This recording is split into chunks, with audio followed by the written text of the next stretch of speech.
반갑습니다. 미풍입니다. 구독과 좋아요 부탁드리도록 하겠습니다. 부동산 시장의 최종 승자는 어떤 사람일까? 누구일까? 라는 의문을 여러분들이 다 하실 겁니다. 비단 부동산 시장뿐만이 아니고 자산 시장도 마찬가지일 거예요. 최종적인 승자는 내가 될 것인가? 너가 될 것인가? 우리가 될 것인가? 네, 이 물음에 대해서는 우리가 매일 하는 것 같습니다. 그래서 지금 뭐 부동산 시장 혹은 자산 시장에 대해서 지금 뭐 특히 부동산은 엇갈린 전망을 하죠. 이것이 매일 합니다. 어제도 했고요. 1년 전에도 했습니다. 4년 전에도 했죠. 새 정부 출범하면서 3년 전에도 했고 3년 전에도 했고 2년 전에도 했고. 네. 그래서 이 물음표 내일도 우리는 또 할 겁니다. 일주일 후에도 할 거고 한 달 후에도 또 할 겁니다. 부동산 전망은 항상 틀리죠. 맞는 사람도 있을 거고 틀리는 사람도 있고. 그래서 이 물음 자체는 사실 의미가 없습니다. 전혀 의미가 없어요. 이 물음을 던질 수 있는 사람 자체가 이미 부동산을 갖고 있는 사람이어야 한다는 겁니다. 부동산도 없고 아파트도 없는 사람들이 엇갈린 전망에 대해서 궁금증을 나타낼 필요도 없고 의문을 제기할 필요도 없다.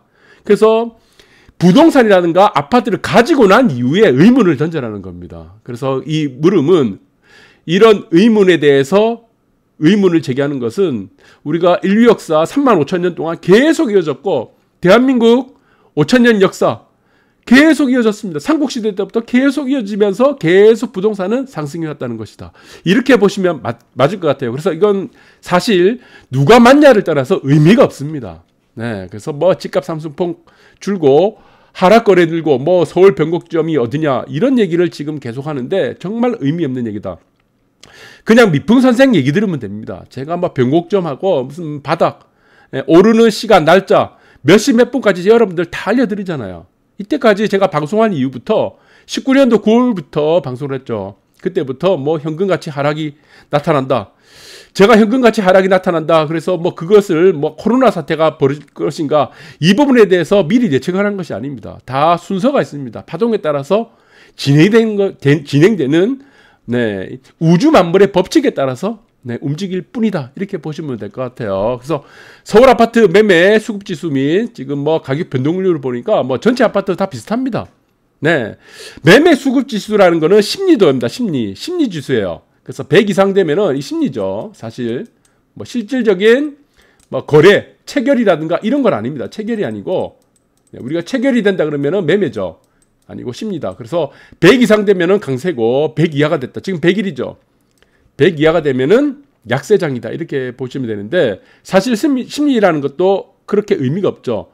우리가 지금 아파트 가격이 오를 것인가 내릴 것인가에 대해서 가장 중요한 것이 뭡니까? 자산 가격도 마찬가지입니다. 올라갈 때는 적극적으로 사주는 사람이 있는가 없는가 그건 문제입니다. 그리고 하락할 때는 무엇입니까? 심리도가 문제가 되는 게 아니고 적극적으로 싸게 내주는 사람이 팔려고 하는 사람이 나타나야지 시세가 하락한다는 것입니다. 그런데 부동산은 좀 특이해요. 10년이라는 우리가 주기를 보면은 8년이 있고 그리고 나머지 2년이 있죠. 그러면은 8년은 무엇입니까?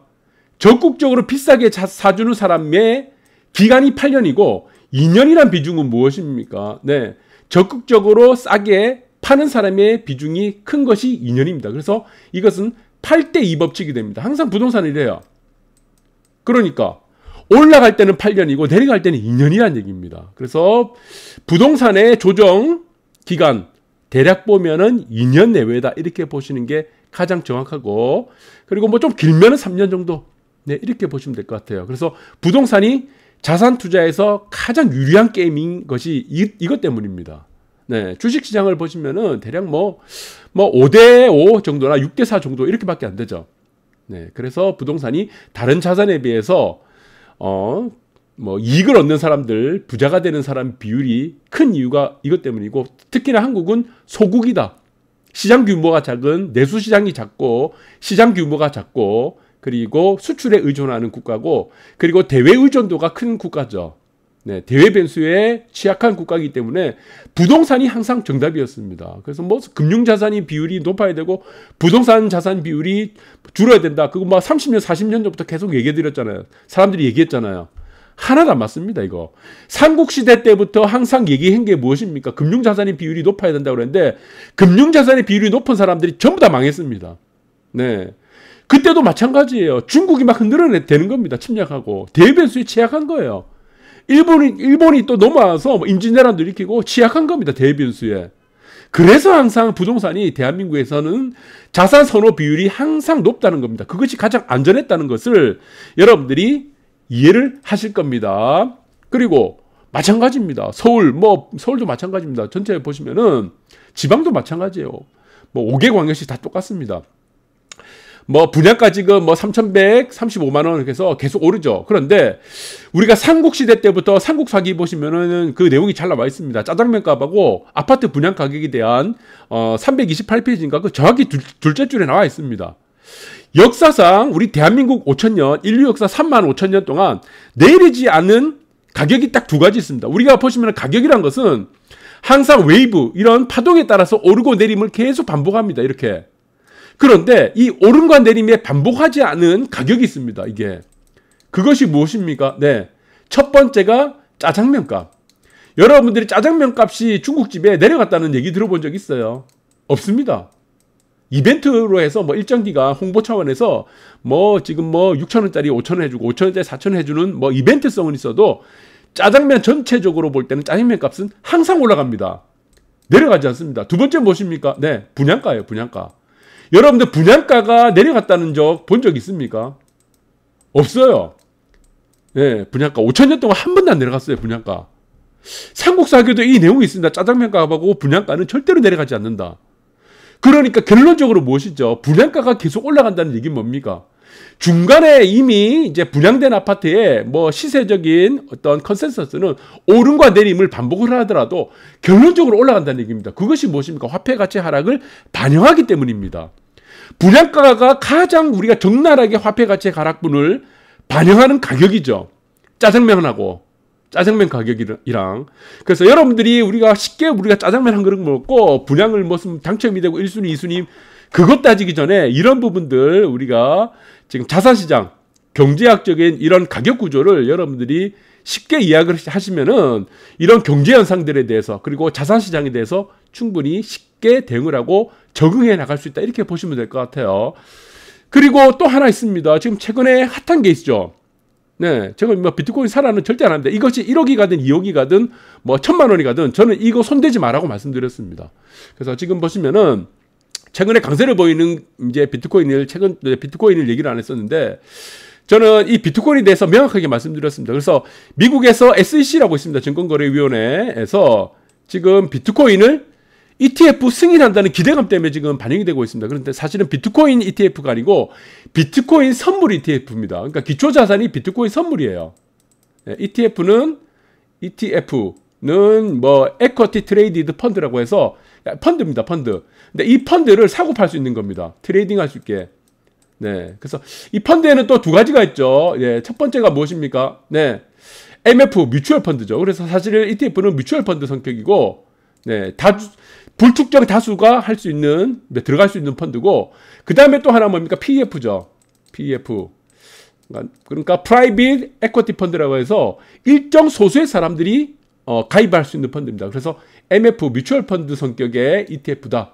그래서 이것의 기초 자산은 선물, 비트코인의 선물의 가격에 따른 ETF다. 그래서 보시면 될 것 같아요. 그래서 가격 변동성은 비트코인 가격보다는 ETF가 좀 더 이게 반응이 클 것 같습니다. 이제 기복이 좀 클 것 같아요. 왜냐하면 선물을 기초하기 때문에 이렇게 보시면 될 것 같고, 지난 방송에서도 비트코인에 대해서 제가 언급해 드렸습니다. 네, 충분히 언급해 드렸죠. 그래서 최고가 대비 61%, 61.8% 정도 되는 이 가격, 한 3,200만 원, 3,200에서 3,300만 원 이 내외가 저는 1차적으로 바닥을 찍고, 여기서는 어떻게 된다고 했습니까? 바닥을 찍은 다음에 정고점을 회복하려고 가거나, 아니면은 일단은 무조건 3,200만 원, 3,300만 원 내에서는 무조건 반등 나온다고 그랬죠. 그래서 이 내려오는 과정 속에서 무조건 반등이 나온 다음에 한 번 더 부러지게 된다면은 이거는 2,000만 원 밑으로, 1,000만 원 밑으로까지 내려갈 수 있고 영원히 불가능하다. 회복이 안 된다고 말씀드렸습니다. 그래서 이 라인에서 61.8% 라인이죠. 네, 피보나치 일단은 비율입니다. 피보나치 조정폭으로 봤을 때는 제가 이미 다 정답지 들었습니다. 그래서 이 가격대에서는 무조건 반등이 나올 것이다. 그래서 두 가지 경로를 보라고 했습니다. 그래서 정고점을 회복하러 가는 경우와 반반이다 그랬죠. 여기서 일단은 반등이 나온 다음에 다시 무너지고 하는 경우다. 네, 그래서 이제서 반등 국면. 그래서 여기서는 일단은 보시면은 헤드 숄더가 나왔습니다. 헤드 숄더가 나온 다음에 A파, B파 조정이 반등파가 조정이죠. 그다음 C파가 마무리되는 구간이 여기서 나올 것이다 그랬습니다. 그래서 이 가격 라인을 제가 정확하게 정답지 드렸습니다. 네, 지난 방송 보시기 바랍니다. 그래서 이 이후의 가격이 중요합니다. 이 이후의 가격이. 그래서 지금 보시면은 기초자산이라는 비트코인 선물에 대한 ETF가 여기서 이 가격이 지금 반영이 되고 있습니다. 그래서 이 가격 부근에서의 반응을 보셔야 될 것 같아요. 여기서 한없이 못 올라갑니다. 만약에 올라간다고 해도 한번 올라갔다가 누님을 주고 올라갈 가능성이 있는데, 자, 여기서는 저는 또 갈래가 두 가지입니다. 네, 이건 두 가지라고 보고 있어요. 그래서 올라가든 내려가든 여기서 이제 정고점에서 걸려서 내려가든 사실은 이 고점을 한번 벗긴 다음에 내려갑니다. 만약에 여기서 대세하락이 터진다고 해도 이 이전에 있던 8천만 원 가격은 한번 뚫고 올라갔다가 내려간다. 이렇게 보시면 될 것 같고, 이 못 미쳐서 내려가는 경우도 있습니다. 종종 이런 경우도 있어요. 네, 그러나 일단은 정고점 라인까지는 부근은 살짝 넘어가거나, 네, 아니면은 넘어가더라도 중간에 한번 8천만 원 나왔다가 다시 올라가는 경우가 있는데 이게 가격 의미가 없습니다. 왜 그러냐면은 제가 이것의 생명에 대해서는 이미 다 말씀드렸습니다. 4년 후라고 했죠, 이거. 자, 알트코인은 다 무너집니다. 다 0으로 가는데 비트코인은 그나마 생명을 정도 어느 정도 유지를 할 수 있다. 그러나 이것은 가격적인 측면에서는 아예 의미 없다고 그랬습니다. 그래서 4년 후가 되면은 비트코인의 생명은 끝납니다.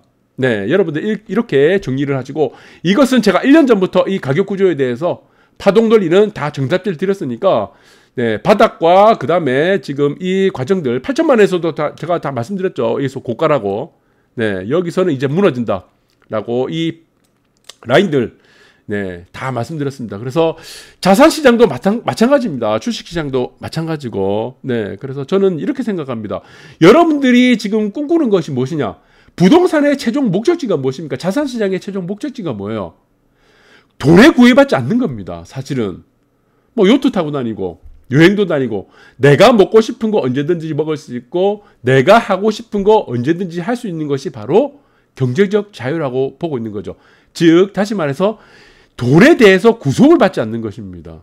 네, 그런데 우리가 여기서 한번 생각해 볼게요. 돈에 대해서 구속을 받지 않으려면 어떻게 됩니까? 돈이 있어야 되죠. 그런데 여기서는 두 가지가 있어야 됩니다. 이것이 무엇이냐? 시세에 따른, 시세가 올라가는 것에 따른 자산이 있느냐는 겁니다. 맞죠? 이거는 미래에 대한 내 자산들, 내 재산을 증식할 수 있는 수단이 있는가? 두 번째는 무엇입니까? 네, 이거는 캐시플로우입니다. 현금 흐름. 그러니까 매달 돈이 들어오는 구조가 되어야 된다는 겁니다. 현금 흐름. 자, 그렇다면 현금 흐름을 만들려면 어떻게 됩니까? 쉬운 방법이 뭐죠? 노동이죠. 일하면 됩니다. 아니면 어떻습니까? 월세 수입도 되죠. 매달 돈이 들어오잖아요. 그러니까 부동산이 아주 유리하다는 게 무엇이냐면은 부동산에 대해서 내가 아파트가 한 채 있어. 아니면은 뭐 지금 상가 건물이 하나 있어. 그러면은 요즘 상가 건물 잘 안 되니까 아파트가 있으면은 이걸 내가 월세를 주면 어떻게 됩니까? 월세. 그러면 두 가지 요건이 다 해당이 되는 거죠. 내 자산 가치도 현금 가치 하락에 대해서 올라갈 수 있는 거고 자산 증식이 되는 거고 또 무엇이죠? 월세를 받으니까 현금 흐름 캐시플로우도 해결된다는 겁니다. 그래서 부동산이 이게 여러분들 보시면은 굉장히 유용합니다. 주식을 보시면은 안정적이지가 않아요. 가격 구조가. 배당은 물론 받겠죠. 그 배당 해봐야 쥐꼬리만 합니다.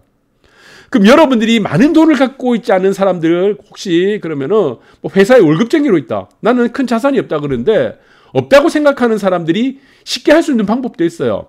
네. 그것이 무엇입니까? 미국 같은 데 주식 보면은 미국 주식에 보시면은 매달 배당이 나오는 주식이 있습니다. 매달. 한 달에 한 번씩 매달 배당이 나와. 근데 이 부동산의 특징은 무엇이냐? 리츠예요. 부동산 여러 군데 뭐 맨하탄이라든가 샌프란시스코에 부동산의 임대 사업을 하는 회사의 주식입니다. 그러면 내가 대신 이 주식이 대신 부동산에 투자를 해주고 또 매달 월세를 받는 겁니다. 월세를. 그 월세를 배당 형태로 지급해 준 겁니다. 사실 여러분들이 이런 경제에 대한 자산시장에 대한 지식이 부족하다 보니까 이런 정보를 습득하지 못하는 겁니다. 부동산 삼성전자가 어떻게 되는지, 어디서 고가가 되는지, 매달 며칠이 고가가 되고, 이렇게 비트코인이 얼마 가격이 되면 저점이 되고, 어디까지 올라가는가. 부동산의 매달 며칠, 몇십몇 분에 올라가고, 턴을 하게 되는가. 네, 마찬가지입니다. 조정 지역이 되면 어디까지 조정 지역이 되고, 제가 얼마 전까지도 올 봄에 말씀드렸죠. 전체 다가 올라가는데 세종만 내려간다. 그거 미리 정답지를 받으니까 여러분들 배영이 다 되는 겁니다. 네, 압구정 현대가 어떻게 될 것인지 여러분들이 경제적 지식을 어느 정도 쌓고 나면은 이런 예측과 정확한 여러분들이 대응을 할 수 있는 무엇인가에 대한 이런 컨센서스를 얼마든지 얻을 수 있어요. 그러나 그 전 단계가 무엇이냐? 공부를 해야 됩니다. 공부. 내가 돈이 많고 적고의 문제가 아니에요. 결코. 공부를 게을리하고 정보를 습득하는 이런 방법들을 그냥 친구들과 만나서 소주나 마시면서 무슨 썬데이 서울 같은 얘기나 하고 어떻게 되겠습니까? 유튜브라도 여러분들이 꾸준히 구독을 하셔서 보시라는 얘기입니다. 그러면 미국 주식 이런 주식이 있다면 찾아 나설 거예요. 그럼 주식이니까 이것도 매달 올라갈 거예요. 꾸준하게 올라갈 가능성도 있고 S&P에 따라서. 네. 그러면은 어떻습니까? 시세와 자산 가치 상승과 현금 흐름이라는 월세, 매달 들어오는 돈이 함께 또 해결되죠. 주식에서도. 네. 그래서 여러분들이 생을 마지막하는, 생을 다하는 그날까지, 우리는 한 그루에 사과나무를 심는 것이 아니라 매일 공부를 해야 된다. 매일 공부. 그래서 여러분들이 저는, 매일 공부하는 사람이 되자. 네. 그것이 제가 여러분들한테 바라는 한 가지 소원이다. 이렇게 보시면 될 것 같습니다. 감사합니다.